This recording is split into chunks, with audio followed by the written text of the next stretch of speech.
meu ser, ah, inunda meu ser. Vai sentando e cantando isso. Inunda meu ser, ah, inunda meu ser. Inunda, inunda meu ser, ah, inunda meu ser. Inunda meu ser, ah, inunda meu ser. Inunda meu ser, ah, inunda meu ser.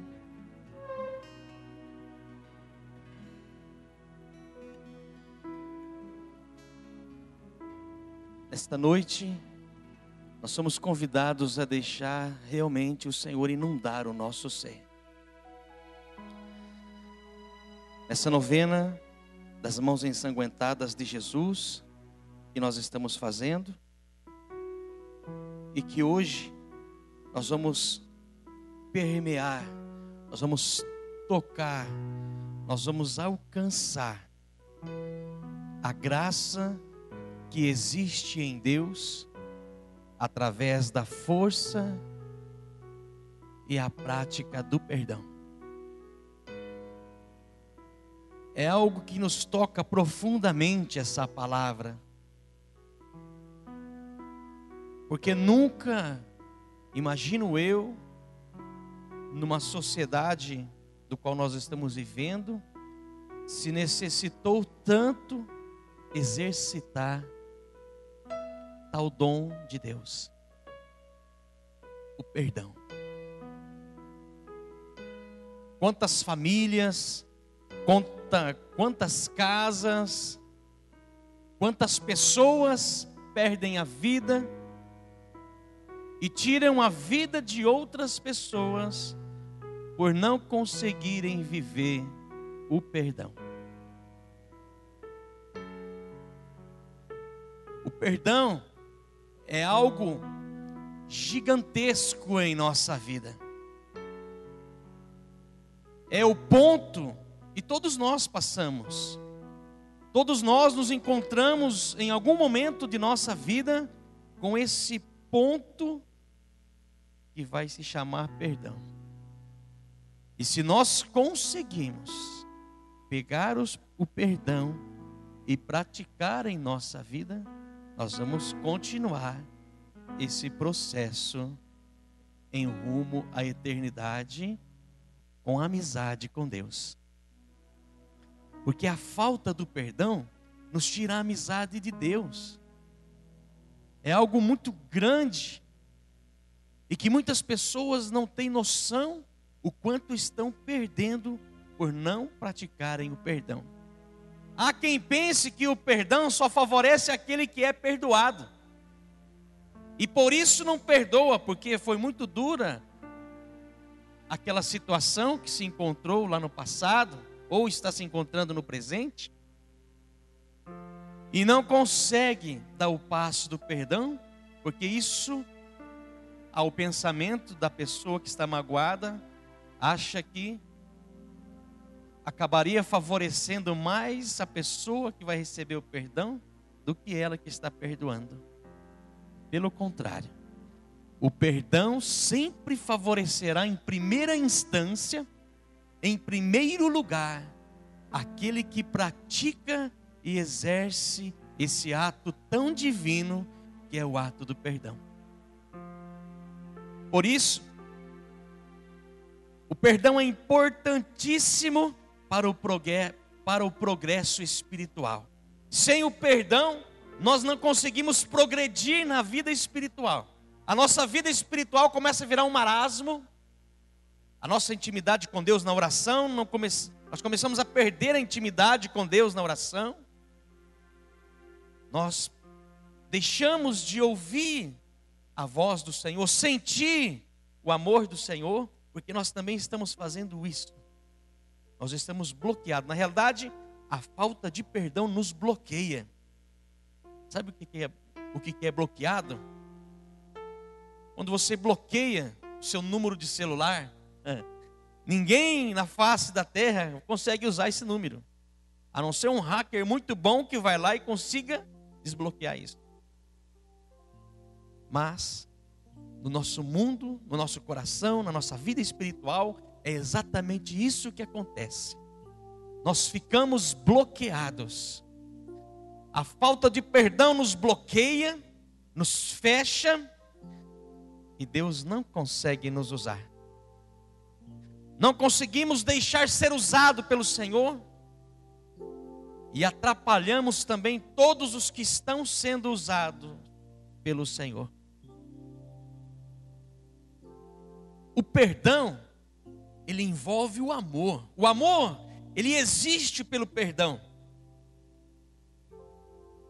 O amor existe pelo perdão, porque, como diz a palavra, se hoje amamos é porque Deus nos amou primeiro. E se Deus nos amou primeiro lá no início, é porque Ele nos perdoou. E para provar que Ele nos perdoaria de coração, e que nos perdoaria totalmente, sem ficar guardando nenhum pouquinho sequer de raiva, como a gente faz de vez em quando, né? Às vezes, quando nós conseguimos perdoar, nós guardamos sempre um pouquinho de raiva, né? Porque daí na hora da raiva, aquele pouquinho, parece que usa o fermento, né? O fermento da raiva vai lá e pinga e cresce aquele pouquinho que a gente guardou lá dentro. Não, mas eu vou deixar isso aqui de reserva. Se ela fazer de novo, eu vou falar na cara dela. A gente faz assim. Mas Deus não. Deus revelou o seu amor pelo perdão. E na cruz foi expressado a maior prova de perdão de Deus. Aliás, a cruz existiu e existe na nossa vida para o perdão. Para o perdão. Se não fosse, não precisaria da cruz e nem de Jesus se encarnar e vir até aqui. O plano de salvação, a salvação está embutida no perdão. Se Deus quisesse nos salvar das mãos do inimigo, do opressor, Ele teria que pagar um preço por esse perdão, que vem do amor. Por isso, irmãos, se não conseguimos perdoar, nós vamos ficando amarrados pelo caminho. A falta de perdão nos prende. Ela engessa o nosso pé, ela engessa a nossa mão, engessa o nosso coração, engessa o mover de Deus em nossa vida. E uma vez engessado pela falta de perdão, aí nós vamos caindo nas outras artimanhas espirituais do mal que existem através desse caminho da raiva, da ira, da falta de perdão.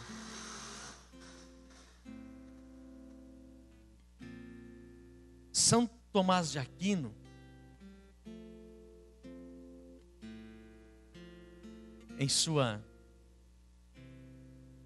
em um dos seus artigos, de todo o estudo, toda a tese que ele fez sobre essa questão, ele nos diz o seguinte: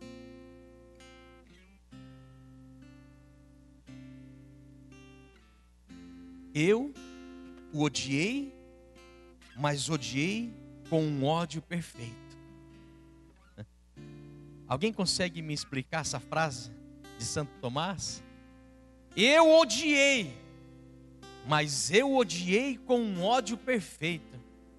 Eu pergunto para você, existe ódio perfeito? Aos olhos de Deus, existe o ódio perfeito.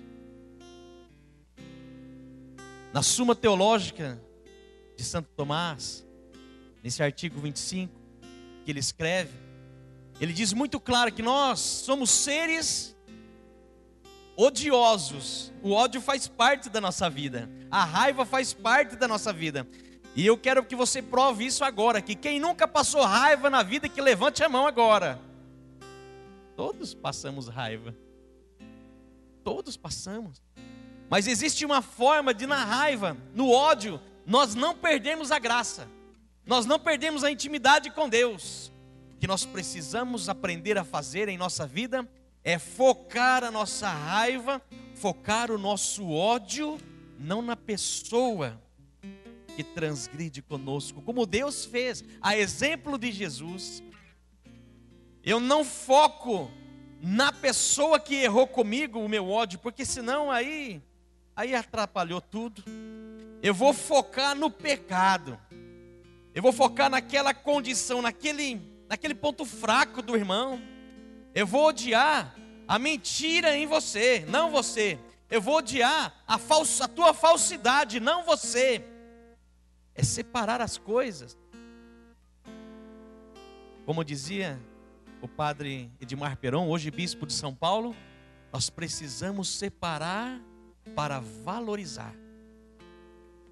Precisamos separar as coisas para valorizar em nossa vida. Se nós não separarmos as coisas, nós não vamos entender essas coisas. E então vamos focar a nossa raiva, vamos focar o nosso ódio no pecado, no inimigo da cruz.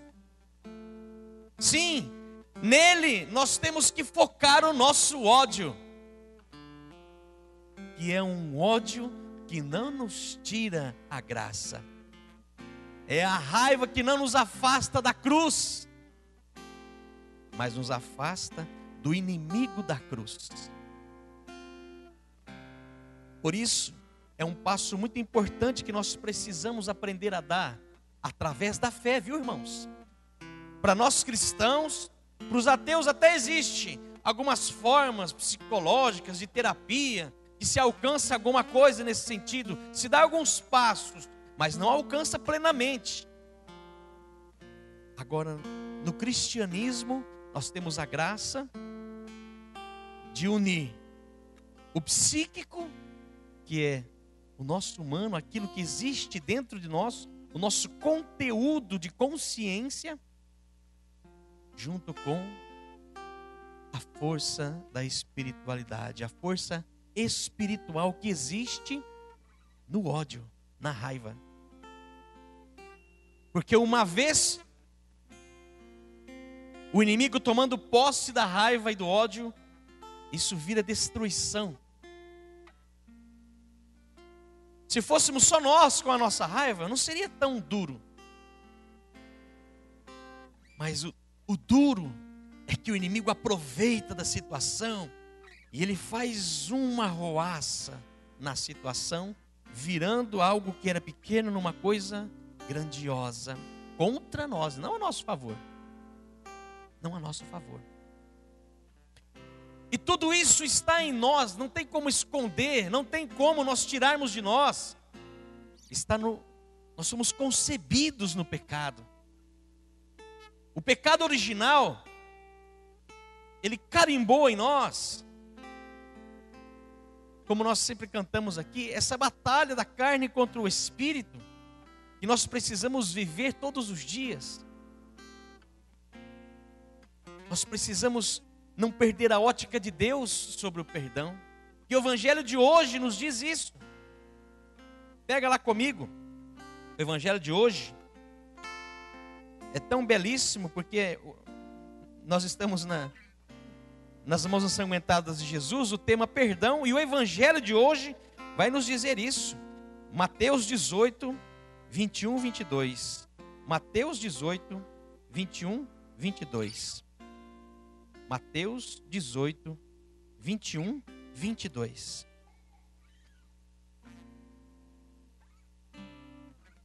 Olha só o que vem nos trazer a liturgia da palavra de hoje. Está lá o Pedrão, né? Pedrão muito fofo. Devia ter perdoado umas 6 vezes já essa pessoa. Chegou com Jesus lá, né? Os discípulos todos lá. Falou assim: hoje vou fazer uma média com os meus amigos e com Jesus, né? Hoje eu faço a minha média. Já perdoei aquele fulano lá, rapaz, 6 vezes já. 7 vezes eu perdoei hoje, a 7ª vez. Por acaso você ia contar alguma coisa para alguém que você não tivesse feito e feito bonito ainda? Ah, não conta. Coisa boa não conta. Coisa boa não se esconde não, se conta para todo mundo, não é assim? Estava lá Pedro, encontrou Jesus e os outros. chegou para Jesus e perguntou: Senhor, quantas vezes devo perdoar meu irmão quando ele pecar contra mim? E aí Pedro nem esperou Jesus responder. Ele já foi colocando mais uma pergunta em cima. 7 vezes, Senhor? Todo feliz da vida, achando que já tinha perdoado o suficiente. Mas para a tristeza de Pedro, e para a tristeza daqueles que estavam ali com Pedro, que de repente não tinham conseguido perdoar nem sequer uma vez ainda. Porque tem aqueles que perdoam 5, 6, né? Tem aqueles que não perdoam nenhuma. Na segunda já não tem mais jeito. Lá com Jesus devia ter de todos ali. Aquele que perdoava com facilidade, aquele que não perdoava de jeito nenhum, aquele que pensava em perdoar. E Jesus, olhando para todos, respondeu para Pedro o quê? Não vos digo 7 vezes, Pedro, mas 70 vezes 7. Gente, eu costumo dizer, se Pedro tivesse tendência à depressão, ele tinha saído de lá depressivo. E ele não voltava a puxar assunto mais com Jesus, de perdão. Porque você imagina, gente, se Pedro fosse bom na matemática, porque ele era analfabeto, eu não sei se ele sabia fazer muito bem conta. Se ele fosse bom na matemática, ele ia ter um surto ali. E Jesus usa essa numerologia, porque na teologia nos ensina a igreja que o 7 é o infinito de Deus, que o número 7 é a perfeição. Então Jesus quis dizer com isso, olha, não é fácil você perdoar. Imagina, você vai ficar contando, anotar no seu caderninho lá, vai anotar o nome do fulano, e quantas vezes já perdoou? Até chegar a 144? Duvido que alguém que já fez isso, ou consegue fazer isso. A gente não tem essa capacidade. Jesus sabia que os discípulos não tinham essa capacidade, e que Pedro não tinha essa capacidade humana de fazer isso. Mas aqui entra a ajuda divina, a capacidade de Deus em nós. E quando deixamos Deus agir em nossa vida, nós começamos a fazer coisas que a gente não fazia. Quando Deus começa a fazer parte da nossa vida, aquilo que a gente fazia com facilidade lá atrás, achando que estava bom e estava correto, conforme nós vamos nos aproximando de Deus, nós vamos sendo revelados em Deus, assim como Adão foi revelado a sua nudez no pecado da desobediência com a maçã, assim também nós nos encontramos hoje com Deus. Se nós vamos errando, a gente vai se sentindo nu diante de Deus, não é assim? Que dificuldade de entrar na fila da confissão e confessar aquele pecado de estimação que faz parte da sua vida durante 10 anos já. E que se for com o mesmo padre, ele já fala assim, eu já sei até qual que é, está perdoado em nome de Jesus, em nome do Pai, do Filho e do Espírito Santo também. Como que é difícil a gente se encontrar com o nosso humano fraco, miserável, sem a graça de Deus que nos faz ser diferentes. Mas como que é a beleza daquele que consegue se encontrar também com Deus diante da mudança, né? Olha, eu fazia isso, fazia aquilo, não é assim? E a gente costuma dizer assim, depois que eu me encontrei com Jesus, a minha vida se transformou. Aquilo eu não faço mais de jeito nenhum, pelo contrário, hoje eu falo para que os meus filhos não façam. Porque um dia eu não entendia o que era aquilo, mas hoje eu entendo pela graça de Deus. E o perdão ressuscita a nossa vida da morte. O perdão nos tira da morte. Eu fiz um atendimento com a pessoa por muitos meses. Eu atendi uma pessoa que era casada há 11 anos. E o marido a traía, ele era caminhoneiro. E ela nem imaginava. Mas, de repente o marido começou a ficar enfermo, começou a perder peso, começou a ficar doente. não conseguindo mais dirigir, ela teve que aprender a dirigir o caminhão para ajudar o marido a trazer o alimento para casa. Às vezes ela saía com os filhos, com o marido, pelas estradas para ajudar, porque ele não tinha condição de dirigir e ela não tinha nem carteira. Ela teve que aprender a dirigir caminhão, ela teve que tirar a carteira. E o marido só piorando, foi muito repentino. 3 meses depois o marido estava na UTI. Fizeram uns exames, um check-up geral para poder ver o que ele tinha. E quando chamaram ela na sala para conversar, falou para ela: olha, o seu marido está com AIDS. E você tem que fazer um exame, porque provavelmente, normalmente, a pessoa que convive com ele também acabou sendo contaminada por esse vírus. O primeiro choque já foi de saber essa informação, que já era a prova do que ele estava fazendo com ela. Então para ela já foi, você que é mulher, você que é esposa, você já vai ter noção da dificuldade psicológica dessa mulher em fazer esse exame, para comprovar se ela tinha ou não, se ela havia sido pega por esse vírus também ou não. Depois que ela conseguiu administrar isso dentro dela, ela foi fazer o exame e olha, a mão de Deus na vida dessa mulher. O exame dela deu negativo. Ela não tinha HIV. Os médicos ficaram todos assustados, porque olha, isso é um milagre. Você conviver com uma pessoa que tem HIV e não ter HIV, isso aí é um milagre para a medicina. Não tem explicação. Não tem explicação. A não ser que os dois não tenham relação, que não era o caso deles. Só que foi um processo muito rápido, e o marido passando mal, cada vez mais mal. E quando ela se viu, o marido já estava no leito de morte, na UTI, e ela lá, tentando administrar tudo isso, no leito da morte do seu marido, ela perguntava, e a pergunta que ficou matutando na cabeça dela: por que você fez isso comigo?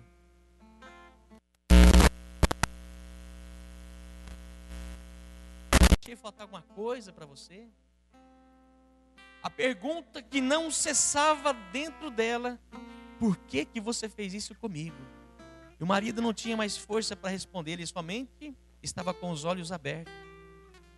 E ela me contou em atendimento que os olhos dele nessa hora encheram-se de lágrimas e ele chorou.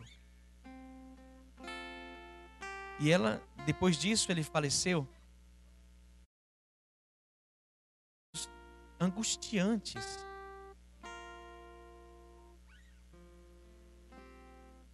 Momentos terríveis para poder administrar isso que era dentro dela, o ódio, a raiva, aquilo que para ela estava tão dormente, nunca imaginou que teria isso, mas levantou tudo isso que nós já começamos a abordar. A raiva, a dificuldade, o ódio. Ela sofreu muito. Ela não conseguiu administrar no começo. Por meses, ela ficou indo no cemitério, levando flores para o marido e chorando no túmulo dele, perguntando a mesma pergunta. Essa mulher amava o seu marido. E ela não queria aceitar que aquilo havia acontecido. Ela não aceitava. E diz um estudo sobre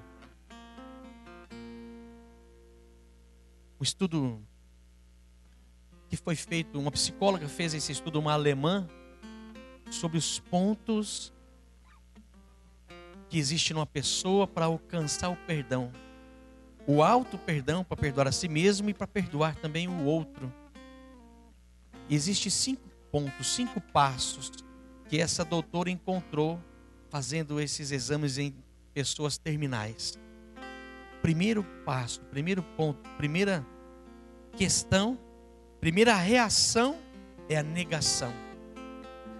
Primeira reação de uma pessoa que se sente traída, que se sente em estado de raiva, de ódio, a primeira alternativa que o psicológico encontra é a negação. Não, eu não acredito nisso, não. Foi o que ela viveu. Como que pode? Como que você pôde fazer isso conosco? A negação de não aceitar aquilo. E ela sofreu por muitos meses. Ela não conseguia sair, às vezes, do cemitério. Pela dor, pelo enfrentamento que foi a ela. Nem psiquiatra. Depois ela teve que entrar em psicólogo, psiquiatra. E foi o psiquiatra dela que pediu para ela encontrar uma força também espiritual para ajudar no tratamento. Porque ele via, e eu acho muito bonito, porque os melhores psicólogos, os melhores psiquiatras são aqueles que sabem que não podem fazer tudo, que tem sempre uma parcela que é de Deus. Eu acho lindo, porque os melhores psiquiatras, inclusive, e os melhores psicólogos são aqueles que te levam para perto de Deus, fazendo a terapia com você, fazendo o seu tratamento, mas te aproximando de Deus, porque eles sabem que a terapia e Deus resolve a tua situação, o psicológico e o espiritual. E foi assim que ela começou, e que Deus começou a trabalhar no coração dela o perdão. Foi muito difícil, não foi fácil, mas durante alguns meses, essas terapias também espirituais fazíamos intensamente com ela, para que ela conseguisse encontrar o lugar do perdão dentro dela. Mesmo sem entender, mesmo sem imaginar a resposta daquela pergunta, por que você fez isso? Ela tinha que entregar essa pergunta para Deus. Ela tinha que se esvaziar daquilo para deixar a graça entrar. E o bonito e o lindo é que ela conseguiu a graça. Ela não desanimou. Ela não desistiu. Eu tenho uma carta dela, do testemunho que ela deu para mim, daquilo que Jesus fez na vida dela, nessa época mais difícil. Ela escreveu para mim o testemunho dela. Em breve Deus fará uma forma de usá-la, mas é belíssimo o que Deus fez na vida daquela mulher. Dela poder voltar à sua vida, voltar à sua família, os filhos precisavam dela, e ela não tinha condição, mas Deus deu condição para que ela pudesse realizar essa graça na vida dela, o perdão. É muito importante sabermos fazer isso. Existia uma outra jovem em Sertanópolis, numa noite de louvor que estávamos fazendo lá, que foi insistente Deus falando lá, quando ele estava no altar, exposto como vai estar aqui logo mais. Deus falava para mim falar para aquela jovem. Existe uma jovem que está sofrendo muitas dores no corpo. Você não tem encontrado o remédio que tira essas dores do seu corpo. Já faz algum tempo que você sofre. E hoje você quase não veio aqui nesta noite de louvor e adoração, porque você estava com muita dor de cabeça. E fiquei chamando no altar, E essa pessoa resistindo. E ela não veio no altar. Eu até falei assim, mas Jesus, que caramba o Senhor me fez passar, hein? A pessoa, né? Olha, é isso que... Eu falei assim, meu Deus, isso que dá a acreditar que é Deus que está falando, né? Daí já começa a vir um monte de dúvida na sua cabeça. Tá vendo? Você fala demais, fica inventando coisa. Mas no final, ela foi lá para testemunhar, pegou o microfone. Olha, Marcelinha, aquela menina que você falou, e contou a história da vida dela. Fazia 7 anos, dizia ela, que eu não perdoava meu pai. De tudo que aconteceu, eu não perdoava meu pai. Mas hoje, aquele momento com o Santíssimo aqui, eu fiz aquela experiência, porque Jesus tinha falado assim: você que está guardando esta raiva, esse ódio, Perdoe e você sairá daqui sem dor. Ela fez a experiência, ela perdoou e foi dar o testemunho e falou: Marcelinho, estou sem dor nenhuma, porque eu fiz um propósito com Deus. Quando eu encontrar meu pai, eu vou perdoar ele, porque eu sei que a graça de Deus em minha vida é muito maior do que aquilo que ele fez comigo. E ela saiu curada naquela mesma noite. Eu sofri 16 anos achando que guardar a mágoa resolveria a minha situação com a minha mãe, mas não resolveu. O que resolveu a minha situação foi o perdão. Foi o perdão, perdoar ela por tudo que ela havia feito, ou, aliás, por tudo aquilo que ela não havia feito em minha vida.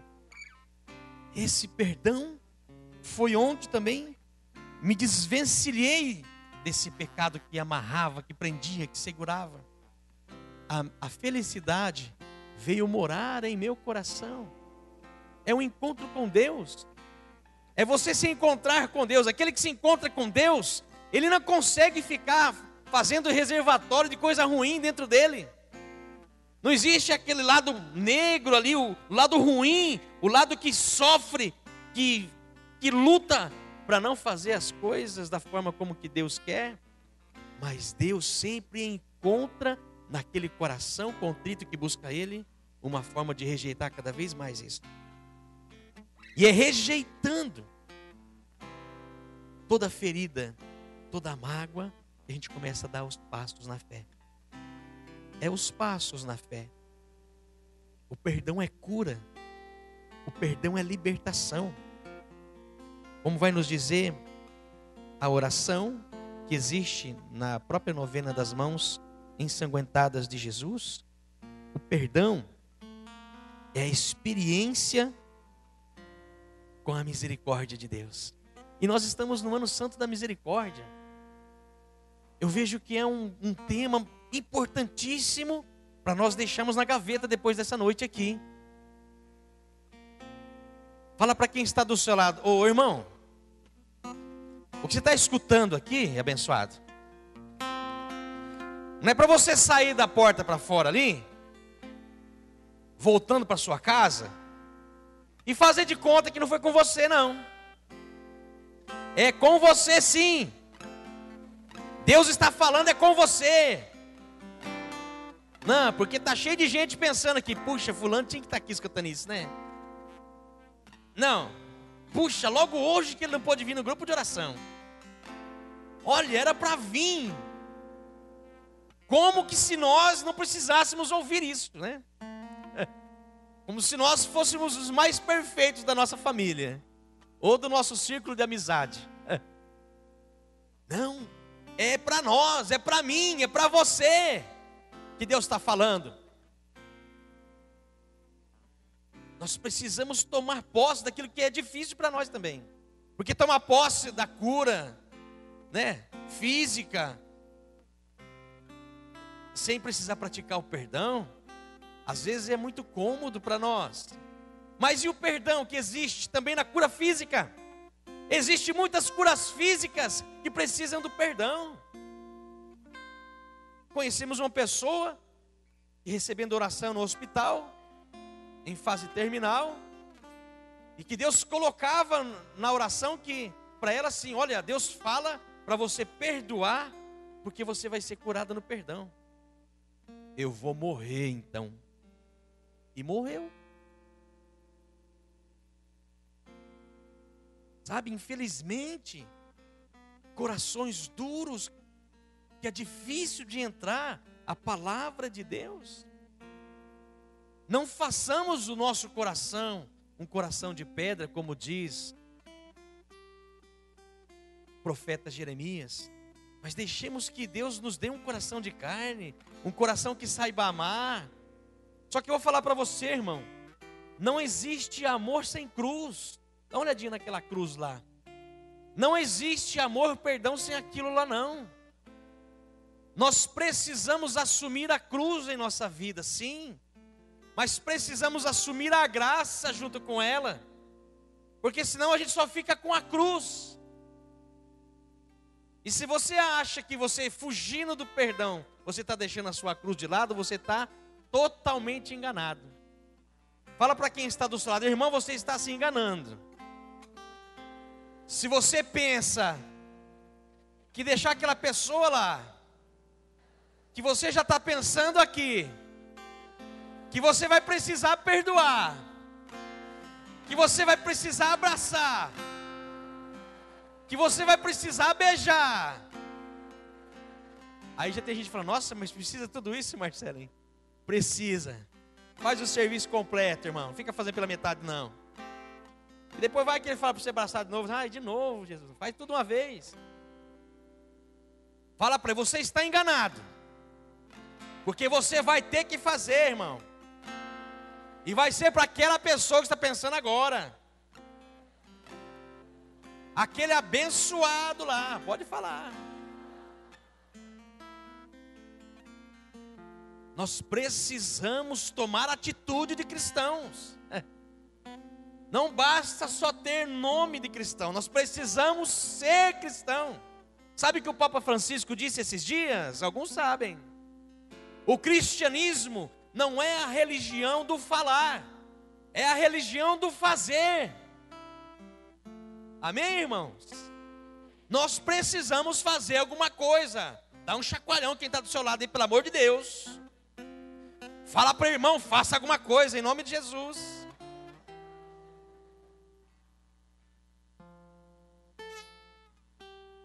A vivência do que Deus está acabando de falar para nós aqui tem que ser realmente vivida em nossa vida. E é por isso que eu quero que você possa se abrir à graça nessa noite. Eu quero que você possa estar com o coração aberto, porque Deus, Ele quer derramar em abundância. Eu sei, irmãos, um dia eu não conseguia perdoar, eu sei que é difícil. Um dia eu guardava rancor, eu sei que é difícil. Mas é tão maravilhoso quando a gente consegue realizar isso. É libertador. É libertador. Transforma o nosso ser. Transforma. Por isso, pense no que Deus está falando para nós. Pense nisso que Deus está forçando em nós. Deus força a barra de vez em quando, não é assim? Deus está forçando a barra em muitos hoje aqui, eu sinto. Tem gente à vontade louca de sair daqui e sair correndo embora. Não aguenta mais escutar sobre isso. É difícil, incomoda. Quando a gente tem ferida sobre isso, incomoda. Mas é preciso. É preciso, porque a condição para ser feliz é o amor, é o perdão. Lembra? Quem participou no Converte-me aqui? Levanta a mão. Você lembra daquilo que Deus colocou para a gente aqui? E para nós já irmos preparando para Jesus vir, nós já vamos cantando aquela canção, porque existe uma condição para ser feliz, é o amor. Fala para quem está do seu lado para ele entender mais uma vez: irmão, a única condição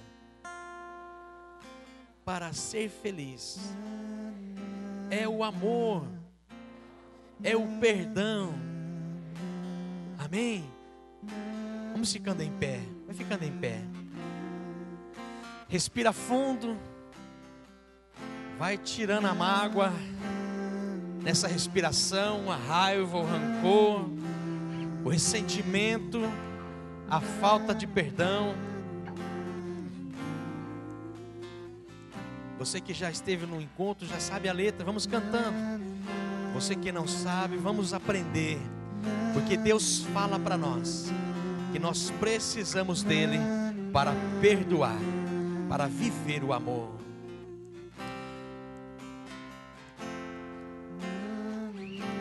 A condição é o amor. Estive pensando no que Deus me falou. Cantemos.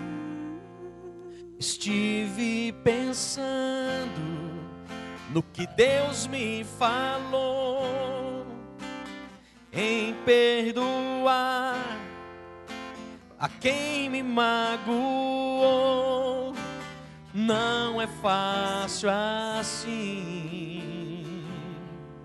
mas com Deus sou capaz. Canta essa graça.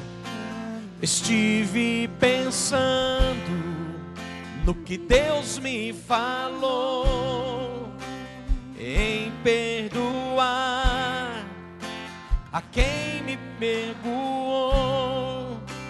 Não é fácil assim, mas com Deus sou capaz.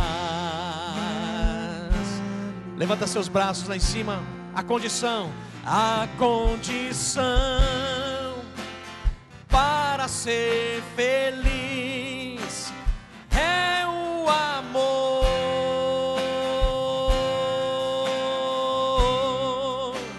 A condição para ser feliz é o amor. Mais uma vez, a condição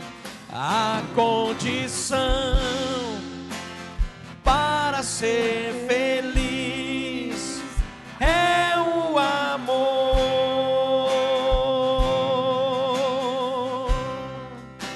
A condição para ser feliz é o amor. Estenda as mãos para Jesus que está chegando. Preciso de ti, do teu amor, pra perdoar a quem me magoou. Preciso de ti, do teu amor, pra perdoar